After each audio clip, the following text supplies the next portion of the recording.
Welcome to Stuff You Should Know, a production of iHeartRadio.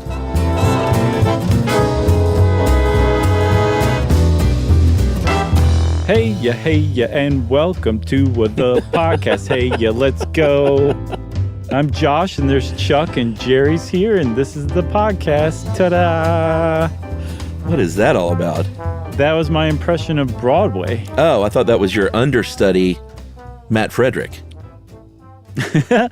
I could see Matt Frederick doing the same thing. I didn't know he was my understudy. Is that right? Is he my successor? No, of course not. There is no successor. Ben Bolin was mine on April Fool's Day. Yeah, that was a good one. But we know that wouldn't fly. No, he got hate We love mail. Ben. Yeah, of course. We don't want to put him in that situation. Oh, interesting. Update. So I was just looking, Josh. The reason I thought to do a podcast on understudies is twofold. Okay. I was in New York recently, and I went to Broadway and saw Neil Simon's Plaza Suite with SJP and Matthew Broderick in the lead roles. Are they in that together? They're in that together. Wow. First time they have shared the Broadway stage in a couple of decades, and I think their first lead performances opposite one another. Real life husband and wife. And it was great, and we had a great time. And two things happened on that trip. One, I hung out with Joey Ciara, our good friend. Yes. And Joey was talking about his friend who is a understudy in Hamilton, I believe the touring production, but maybe not, who knew like 6 different parts that this gentleman could sub in for. And we talked a lot about that, and I was kind of blown away.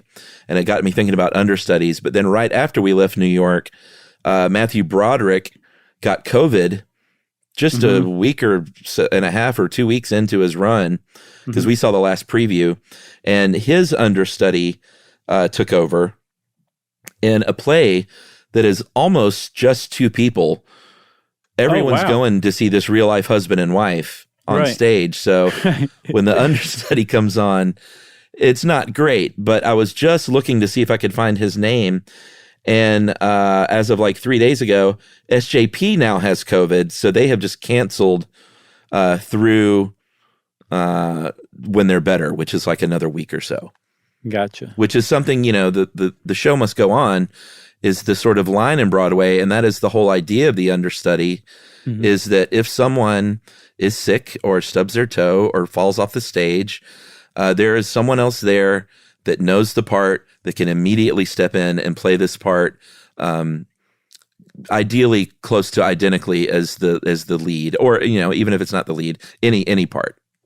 Yeah, I saw it put that understudies are the insurance policies that make sure the show will go on. Right, but after reading this, and Livia, who did our Unsung Heroes of the Court, she got another Unsung Heroes of Broadway article here. Understudies and standbys and the swing, and we'll talk about what all these terms mean, they are truly heroes, because it is astounding what they are tasked to be able to do. Right. Like, true, they don't save people's lives, or they don't, run charities or anything like that, but they are heroes in their own way. They are certainly the hardest working people in show business, if you ask me. Yeah, and it will become clear why, because you might just think, what, you learn a part, and if someone goes down, you do that part. Right. Oh, hang on to your hats. It is much more than that. Yeah. Hang on to, yeah, I got nothing. You're about to make a joke. So we are talking understudies, and most people, Chuck, think that when you're talking about an understudy, it is like you said, you know a part, and if the star goes down, you fill in. And it's a pretty thrilling idea, like, somebody getting their shot at a big break after sitting in the sidelines. And it can be very aptly compared to that backup quarterback who literally is sitting on the sidelines, and they get their chance and they show like what a great job they're doing. On Broadway, there's the same thing, and that is the understudy.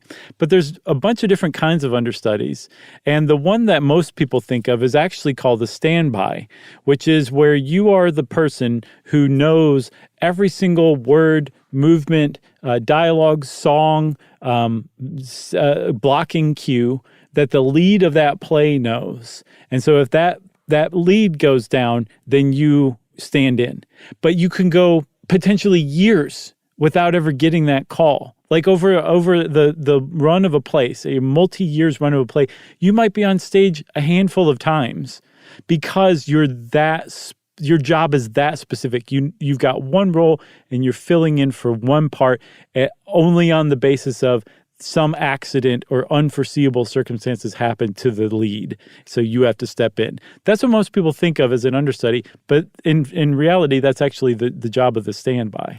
Right. And the standby, if it's like in the case of Plaza Suite, where it is largely two people on stage at all times, you need another. It's probably not going to be some unknown that's going to be the standby for either SJP or MB. And in this case, I did find his name. His name is Michael McGrath, and Michael McGrath is he's won a Tony Award. He's a very sort of renowned, old school, I think 5 or 6 years older than Broderick even, Broadway guy. So in a situation like this, you have a heavy hitter on standby that is just hoping that Matthew Broderick gets food poisoning or COVID. Right. So he can step in there. And I looked up Sarah Jessica Parker has an understudy too, and it's kind of a shame that they canceled. But in the case of that, you have to make a call as a production, and when it's your two lead stars in a play of two, it's probably the right call to go ahead and cancel that, because what you don't want to deal with is a lot of, as you'll see, unhappy ticket buyers, which happens. Exactly. So that's a standby, right? And they're what the New York Times called the most elite type of understudy. Again, that's what I always thought was an understudy. Right. But an understudy, it turns out, is somebody who is part of the cast, who goes on usually night after night. Well, can be, but not always. Okay. But they are also ready to fill into one or more roles, usually a principal role.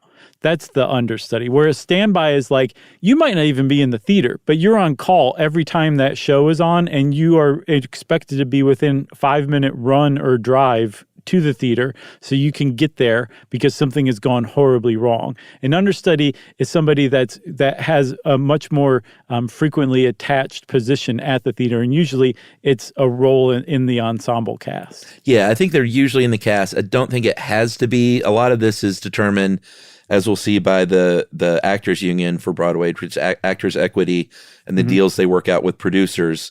But before we get to those specifics, you also have your swing, and this is what Joey's friend would be. A swing can cover a lot of different roles, and a swing might be like a performer in the chorus, but can jump up there and play Hamilton or Jefferson or Burr at any. And this dude could do that.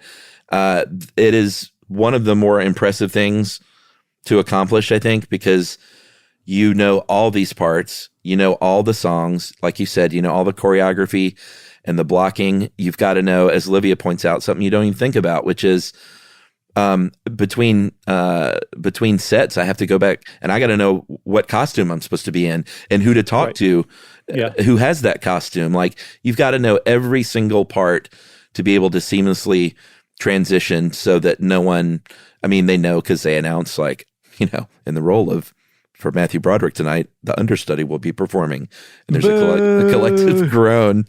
But had it not be for that announcement, in a regular understudy role, you shouldn't be able to tell the difference.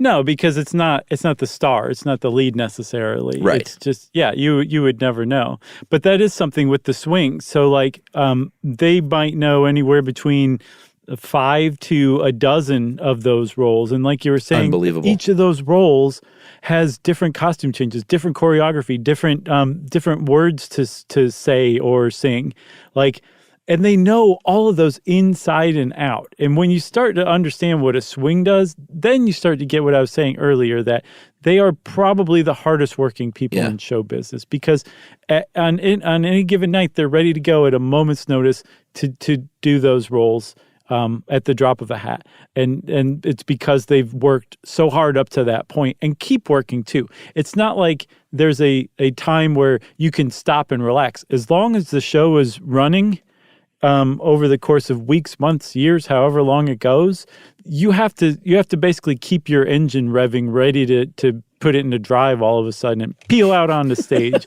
lay rubber from the wings. That's how they always put it in the acting world. So that's the understudy, standbys, and the swings. There are also alternates, and this is someone who is scheduled to take the place of one of the actors, in that you might be in Chicago for a 3-year run and you're like, I don't do the matinees anymore. We have an alternate that does my matinees. Everyone knows this going in. It's not like a sickness or anything happened or an injury happened. Tickets half price. So I mentioned the actors' equity and the Broadway producers. They work through these contracts just like they would with SAG or the Writers Guild with film and television. And it's all, you don't have a choice on Broadway of how many understudies and standbys and swing that you hire. It's all sort of contractual. You have to hire an understudy for every single role, except for bit players and in some case stars. In the case of Plaza Suite, of course, they had understudies. But if it's a one-person show, you're not going to throw an understudy up there because it's really about that one person's, like, there may be some leeway there according to like the production and how they run it, but you're not required to understudy the star. Yeah, they also probably, well, they don't necessarily need to hire understudies if it's a limited run show, like for a few weeks or more. Anything beyond that, though, they probably will need to hire understudies. Right. Or if it's off Broadway or in, a third area stage theater, it's all bets are off. You can do whatever you want. Yeah. You're smart to hire understudies, though. Yeah, for sure. One of the other things, too, is that you start to get into logistics, because if you're working with understudies and they have a regular role in the ensemble, if the lead that the understudy is working under falls ill or sprains their ankle or whatever happens, and believe me, a lot of stuff happens on Broadway.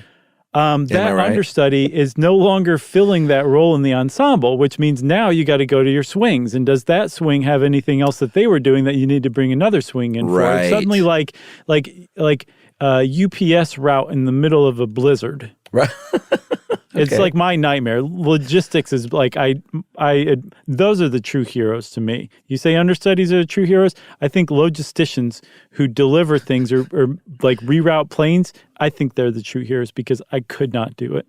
Yeah, and in the case of like a Hamilton or a bigger show with a bunch of people that are singing and dancing, if you have a flu that sweeps through, let's talk pre-COVID, and we'll get to what COVID did to Broadway, but a flu that sweeps through the cast and like 3 people go down in a week. It's a Jenga game as a production because, like you said, you're pulling people from one role to another. Then who fills that role, then who fills that role. And all of a sudden you're looking at the stagehand and you're going, can you dance? Right. Have you been paying attention? They rip off of their normcore outfit and all of a sudden they're wearing a tight-fitting tuxedo and soft shoes underneath. It's so good. What a story. So let's go back to talking about logisticians. Okay. But there's an equation, Chuck, that these producers and the director and everybody, although I think it's probably up to the producers, are making. When you start to go down the list and you're moving everybody around, eventually you get to a point where the show or the cast doesn't really resemble the cast that the people coming to see the show are coming to see. Yeah. And after a certain point, it's probably like so many people are going to ask for a refund or some partial refund or something that you're better off just giving everybody some time off and just, canceling the show for a day or two. Yeah. Those, Olivia came up with some great examples over the years of like when multiple people go down. In 2016, there was a cold on the set of Falsettos. And the lead role, Stephanie J. Block's role of Trina, went down. Understudy went down. And then there was a swing, Stephanie Umoh, U-M-O-H, covering different roles, had to take the stage in the lead with a 2.5-hour lead time, and apparently had to even use the script on stage, but got a bunch of support and cheers from the audience, which, like we said, audiences can be unkind, but my experience with Broadway is that theater goers understand this stuff and try to be supportive when something like this happens, even though their expectations and their hopes may be a bit dashed.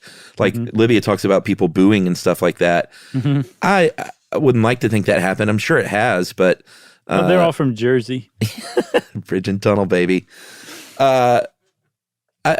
Generally, I think there are more stories of people trying to support the people on stage than go, what is this? I want my money back. Yeah.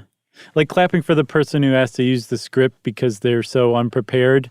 That's a very meta-modernist response to that. All right, let's take a break. Okay. And we'll come back and talk about what kind of money these people make right after this. Learning stuff with Joshua and Charles. Stuff you should know.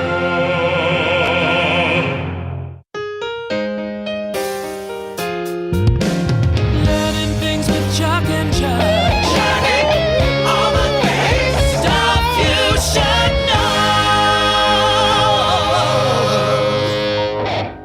Okay, we're back, everybody, and we are back to talk about moolah, simoleons, cash, Clams. lettuce, cabbage. What else? What are the kids saying these days? Bread. Yeah, they're bringing bread Dough. back, aren't they? Dough. I think it's dough. I Dough? can't remember. Money. But we'll say cheese. All right. If you are a understudy, again with the unions, all of this stuff is prescribed how much you're going to get paid. Even if you don't take the stage, it's not like they're like, well, you're the understudy. You didn't ever make it to the main stage, so you get a pay cut. That is not the case. You get a minimum as a Broadway performer, and this is as of 2018. Maybe a little bit different now. I'm not sure if they renegotiated since then, but $2,034 a week on an actor's equity contract on Broadway. Yeah, and so some people who are in the cast every night in the ensemble, who go on stage every night, may actually make less than a swing who doesn't go on at all. And if you stop and think about it, that actually makes a lot more sense because that one person who's going on every night in the ensemble knows what's going to happen that night. They get a chance to like create their character and like rehearse and understand it. And as we'll see, like understudies, swings, they don't get those kind of opportunities. And yet they're expected to know not just one role, but 8 roles and be ready to go on. So it makes a lot more sense. And frankly, I think they deserve even more money than they get because of the requirements of their job. But why would a swing make more? We didn't even say. Because they have to understand and practice and rehearse for more parts. Well, they get paid more. We never even said that. Right. Swings are an additional pay bumps. Oh, I'm sorry. I thought that we had kind of established that in some way, shape, or form. No.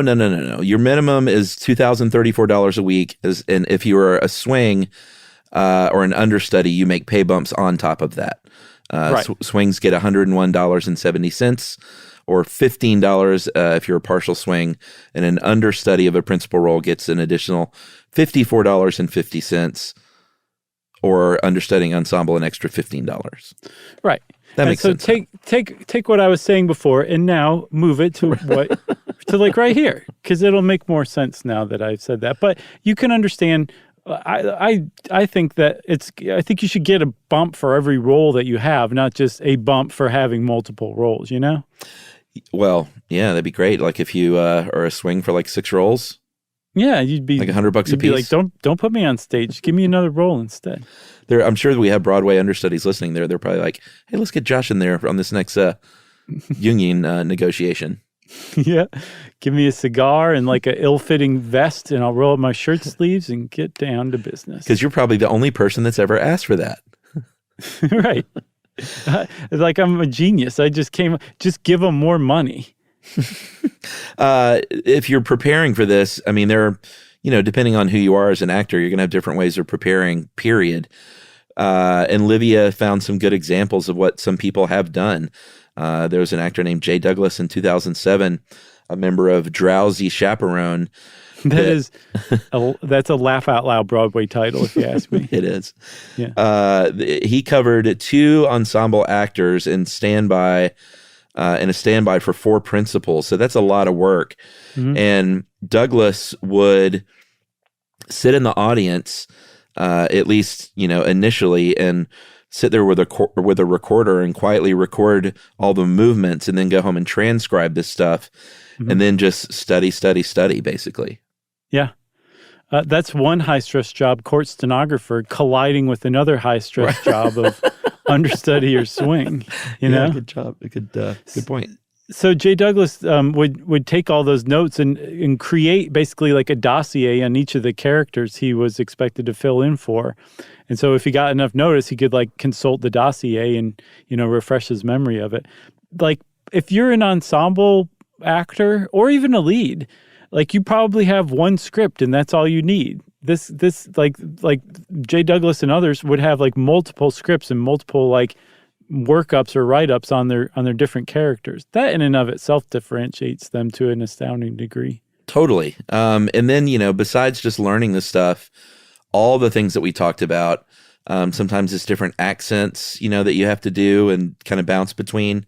You also have to be in Broadway shape. And Livia found the example of it's either Laquette or Laquette Charnel Pringle, who was a swing on Mrs. Doubtfire, who, aside from learning all these parts over and over again in her mind, was like, you know, doing PT and like physical training and doing voice work, because you have to keep in physical shape and you have to keep your voice ready for that kind of stamina that it takes, because it may not just be a single performance. You may have to step in for a week or more, or you may eventually become that part. Yeah, that's the thing we'll talk about. But there is a possibility that you could end up like permanently in that role if things work out in your favor. You got to have your toolbox ready, right? Your machine. So one of the things I said is I don't want to make it seem like it's easy to be an ensemble member of a Broadway show. Of course not. This is the point. It's really, really hard, stressful, anxiety-inducing work to do that. And it's work. Like, it's definitely craft, and the people who do this love what they're doing. But it's also, like, really hard work.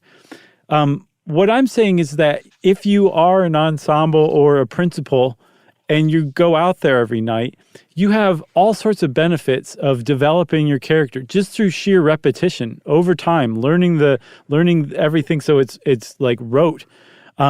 The people who work as understudies and swings, they don't get that. They very frequently will have not actually done any sort of real rehearsal before they might be pushed out on stage and asked to go ahead and deliver a performance that's on caliber with whoever it is they're replacing, even though they've never actually rehearsed that kind of thing.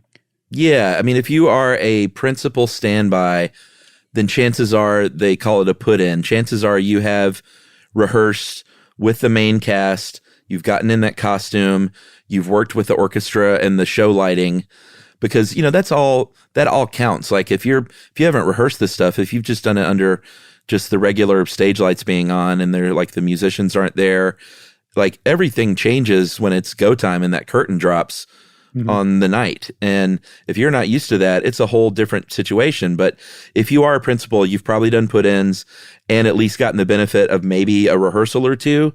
I would like to think in the case of something like Plaza Suite that SJP did a full run-throughs with the Matthew Broderick's standby and vice versa, because it's just such a high-pressure situation with just the two parts. Yeah, but if you're in a big show, there are no guarantees that you're going to have gone through any rehearsal at all necessarily. Or if you are, it's rehearsing with other understudies and swings and maybe the assistant director with no music and no stage lighting and no costumes, like during the day on a weekday. Right. And even during those rehearsals, swings might have to fill in for multiple parts during the rehearsal. Right. So, I mean, just the lighting alone, you got to know the lighting cues. You got to know where to stand. If the light's supposed to be on you, you want to step in just the right place because that's where the lighting person's going to shine that light. If you're rehearsing with work lights, that's a huge disadvantage if you've never done like the lighting blocking. And that's basically like part and parcel with how understudies and standbys and swings are expected to work at a genuine disadvantage, but they're expected to give, like on caliber performances with the people who have had all those advantages. Another reason why I say they're the hardest working people in show business. I'm picturing a scenario one day. By the way, you might be able to hear hammering next door. There's construction next door. I can't hear it. Okay. I just wanted to let everyone know in case you hear a hammer banging. It was bound to happen because there's construction next door.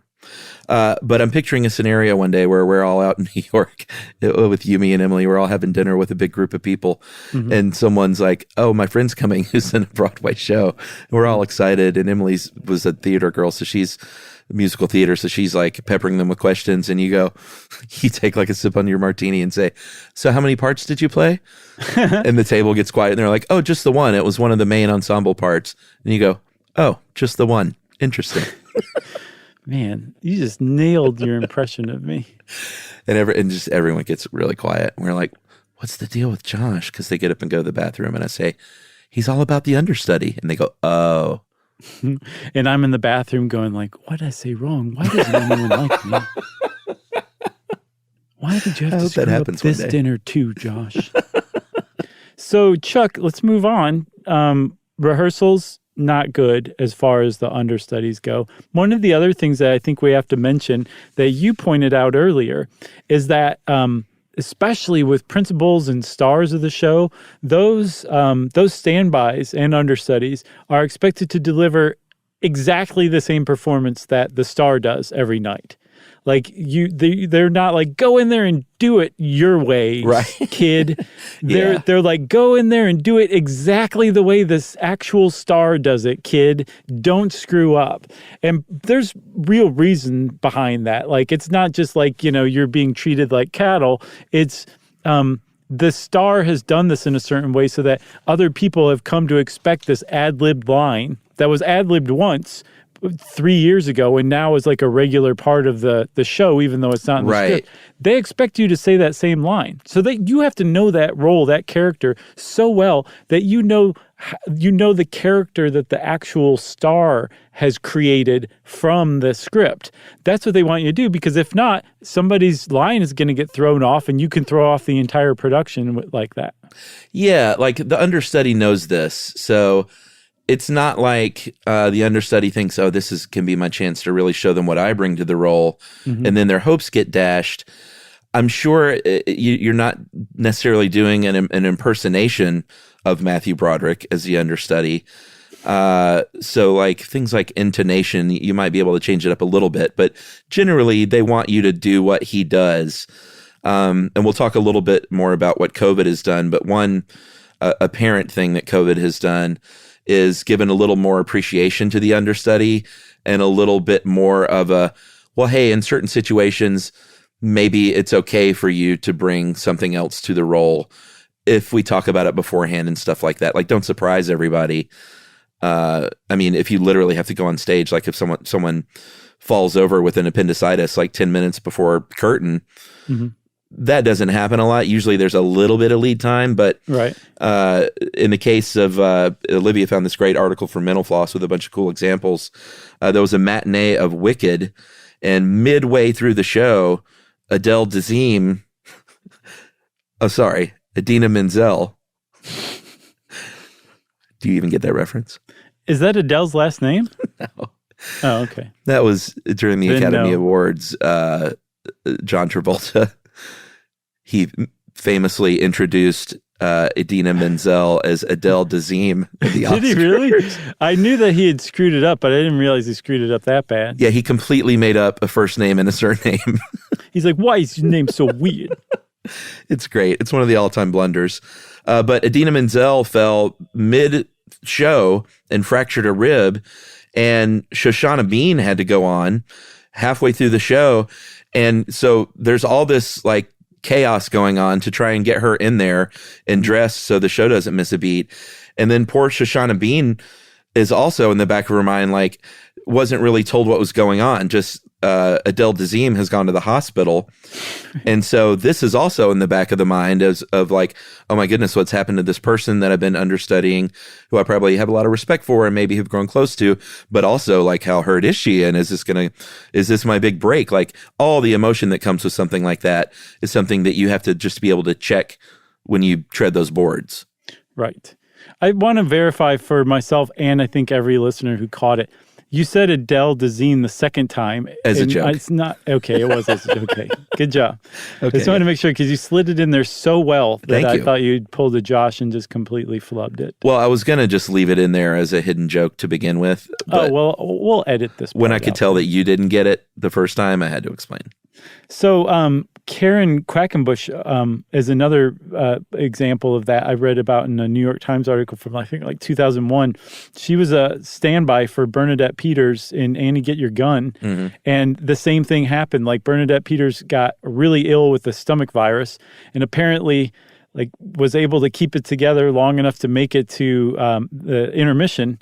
And they called Karen Quackenbush. She was having, I guess, a birthday dinner with her husband down the street, and she ran, got into a cab, and got to the show just in time to hear everybody booing her when they were announced. Oh, man. When they announced that she would be taking over for Bernadette Peters. But that is extremely rare, but it's got to be so dramatic and stressful that those stories are eternally delightful. I could just listen to them all day. Well, I mean, Even though it's basically the same story every time. yeah, how many situations are there where you're a performer who gets their big break and you're walking into it knowing everybody's going to be disappointed when they see me walk out there? Right. And I have to withhold all of my Yes. creativity and mimic the star just exactly as I can. And on that note, Chuck, you want to take a break real quick? Yeah, let's do it. Okay. We'll be right back, everybody. Learning stuff with Joshua and Charles. Stuff you should know.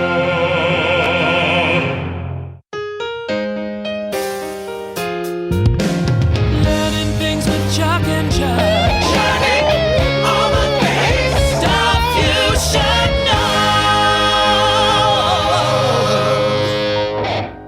Okay, we're back. And as I was saying, those stories where, somebody gets their big break because the star, got sick or whatever are few and far between. But for the most part, all the stuff we've talked about where like the stress, having to, keep your creativity, your own personal creativity in check and do mimicry, like being on call and never having any idea when you're going to go on. For some people, you're like, I would never want to do that. It sounds awful. But there are people who like make careers out of this type of acting. And it's one of those things where once you prove yourself once, twice, a couple of times, they will call you anytime you want them to. You can be an understudy, you can be a standby, you can be an alternate for the rest of your life because it's so difficult to do that. If you prove yourself, you're in.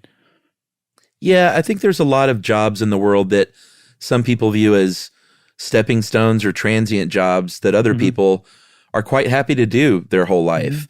I remember when I first went to LA and when I was 18 and my brother worked on Dear John and I was he got me on as an extra. Man, I love that show. Yeah, it was so good. And I was in it. Which episode? Oh, I remember Kirk goes skiing, John. I don't remember exactly what happened. I could probably dig it up, but I play a bus boy in a scene, and 18-year-old me, I look like I was 12, but I was up there with the extras in between, and this is my first experience with any of this stuff. And I remember these extras that seem so old to me. They were probably in their 30s now that I look back. So old. But they were kind of career extras, and I remember talking to them about that, and they were like, sure, I still audition, but the reality has hit me that I'll probably never make it. But hey, I'm in the union. I've got great health care. I constantly work as a stand-in or an extra or a featured extra and make good money. And I know my schedule. And I'd rather do this than wait tables or something. Where waiting tables, that can be a permanent job. I worked with career waiters as well. But understudies, it's like you said, it's not always just a transient thing. You got to have, just because you're good on stage and you can sing and dance doesn't mean you can handle the kind of additional pressures that come with this. It takes a special kind of performer, and some people are good at it and they know it and they stick to it. I'm sure they always would want that lead part, but it's not like they're like, oh, if I could just get out of this understudy thing all the time. No, some people really get off on the additional pressure of not knowing and knowing, like you could be called at any second. Some people really like that. And then the additional work of having to understand and know all these different parts. Like some people really like that. But like you said, a lot of people view it as a stepping stone. And astonishingly, it actually has been a stepping stone. Like sometimes the stars have aligned for people whose names we know today because they started out as an understudy or a standby.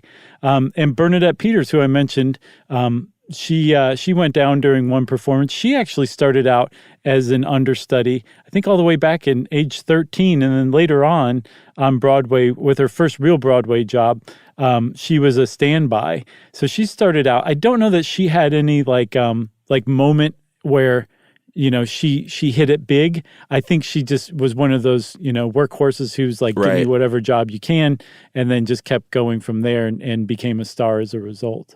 Yeah, like as the story goes, she understudied and performed the lead part, or I don't know about the lead because I don't know. I think the child lead. I don't know Gypsy as well, but played Dainty June. Filled in and did this, and apparently, as the story goes, Bernadette Peters' mom put that on the resume that like she played Dainty June. I'm curious, this was in the early 1960s, about the sort of ethics of doing that now of your resume. Like if you put, played opposite Sarah Jessica Parker in Plaza Suite, they're like, well, you did that for 3 days. Like, I don't know if you're allowed to put that on your resume. Right. I mean, or you could point it out like understudy and filled in for so many days. But from the impression I get, Bernadette Peters' mom kind of said like, she played this on Broadway. Right. But at least Bernadette Peters had did plausible deniability where she's like, yeah, my mom did that. I didn't know this, but Anthony Hopkins apparently got a huge break because he was an understudy to Sir Laurence Olivier, of all people. In the West End. Yeah. There was a play called The Dance of Death, which sounds like a really odd, unnerving play. It's set in like a remote Swedish island, I think in the 19th century. It's just weird. But in 1967, Olivier came down with appendicitis, and Anthony Hopkins filled in for him. And Olivier basically said he crowned him as like his successor by writing about what a good job. He said he walked away with the part of Edgar, that was Olivier's role, like a cat with a mouse between its teeth. Nice. So that was a huge break for Anthony Hopkins to start out with. And, long story short, Hannibal Lecter. Taye Diggs, who famously was in Rent and obviously in TV and films, he was a understudy in the 1994 revival of Carousel. And then Shirley MacLaine, film legend Shirley MacLaine, was an understudy on Broadway in the 1950s as a teenager. And 10 days into the main performance, I believe it was Carol Haney fell ill, or just fell. Yeah, I think fell. It was an injury in this case. Finished the show, but Shirley MacLaine had to fill in with about a half hour's notice. Screwed up a little bit, cursed audibly on stage because she goofed up and like dropped her hat in one scene. But everyone was impressed, and Alfred Hitchcock came to see that play a few months later and cast her in The Trouble with Harry. And she went on to great, great fame. Yeah, and she became... Whose mom was she? Whose mom? Whose kids? I don't know. I don't either. I always want to say Carrie Fisher, but that's Debbie Reynolds' kid, right? Yeah, is that what you're thinking? Maybe. Who knows? There's another one too, Chuck, that's worth mentioning because she kind of ushers us into the Broadway in the COVID age. Her name is Sutton Foster. She was an understudy. She tried out for the lead in Thoroughly Modern Millie, and she didn't get it. So she said, okay, well, will you make me the understudy to that role? And it turned out the actor who had that role left. And so they turned to Sutton Foster and said, hey, you want to star? And she turned it into I think a Tony Award in 2002. Well, fast forward to December of 2021, and she's working as the lead in The Music Man, I believe. And she catches COVID. And her understudy takes over for her, Kathy Voytko. Yeah, Voytko. She took over for her, and she did such a great job that one of the greatest people on the planet, from what I can tell, Hugh Jackman, gave a now famous speech singing the praises of Understudies and Kathy Voitko Did he really in particular. sing it? He should have. Almost. He had to stop himself, you could tell. Yeah. But he was talking about, he said something like when she arrived for work today, she could have played any of 8 different roles, and then went on to basically talk about how understudies are like the thing that keeps Broadway going. That's awesome. And it was because Sutton Foster came down with COVID that Kathy Voitko got to kind of step into that spotlight, courtesy of Hugh Jackman. And one of the reasons it became such big news was not just because Hugh Jackman gave the speech, although in large part it was, but also because COVID was just decimating Broadway at the time. And there were shows that were like, having to cancel performances. There were all sorts of understudies and standbys and alternates being thrown every which way. And it was a really hard time. And I think still in some ways is a hard time for Broadway right now. Like you said, Plaza Suite is currently dark right now. On hold? Right? Yeah, because of COVID. Yeah, I mean, I think what it did was it really highlighted the necessity and the value of swing and understudies and standbys. I think they were probably, or at least it seems just from reading up on it, for many years, a little taken for granted, of course, that they would always be there, maybe underhired. Because Broadway, like a lot in the film and television industry, you are expected to perform sick or injured unless you absolutely cannot. It's not like regular jobs. You're like, I don't feel too good. I can't go in. It's like you go in anyway. There was the president of Actors Equity, Kate Schindel, tweeted out, and this was about, the COVID surge and the slight on understudies, tweeted this, my educated guess is that when employers consistently reject our efforts to negotiate for more swings, understudies, and sub-stage managers. We haven't even talked about that. Like if you're on the crew and you get sick, someone has to fill in. Because the industry model has grown dependent on people working sick or injured. It's short-sighted and unsafe. And this, kind of forced Charlotte St. Martin, who is president of the Trade Association of the Broadway League, to sort of apologize, to like fully apologize and kind of call for producers to cover their shows adequately. And it, like I said before, it led to more things like, hey, maybe an understudy can actually bring a little something to the role. Maybe we shouldn't take them for granted as much.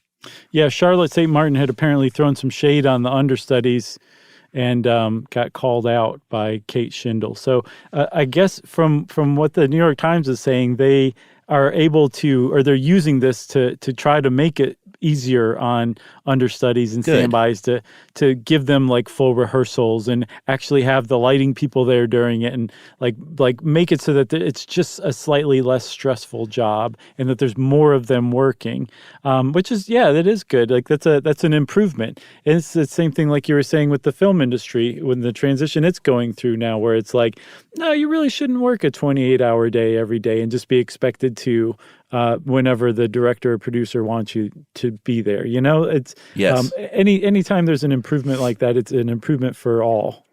Amen to that. The one thing I don't think we mentioned that I think is important is that sometimes you may audition as the understudy, and sometimes you may audition for the lead role if it's not like already set in stone, like Matthew Broderick's going to play this role and that's why we're doing it.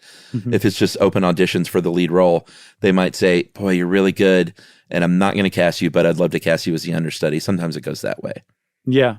So like if you want to be on stage, you have to basically be like, I'm not doing this anymore. I'm not taking understudy parts, because you can get typecast into them because it's hard to do and not everybody wants to do it. Or you roll the dice that, things happen. That thoroughly modern Millie's going to crack her ankle.